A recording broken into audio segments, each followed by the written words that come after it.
এত গুনাহ করেছি, কিন্তু আল্লাহ বলেন আমি আল্লাহ রহমান, আমি আল্লাহ দয়াবান। কোন বান্দা যদি রাতের বেলা ইবাদত কইরা আমি আল্লাহর দরবারে দিকে হাত তুলিয়া দেয়, আমি মাওলা তার হাতগুলোর দিকে তাকাই না, তার অন্তর দিকে তাকায়া ওই বান্দার দিকে তাকাই।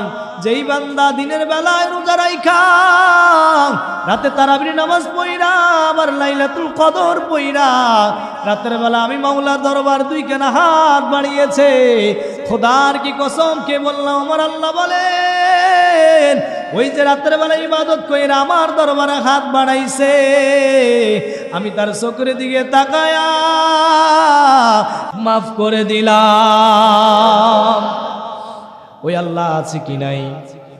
আরো জোরে বলেন তো। আল্লাহ যে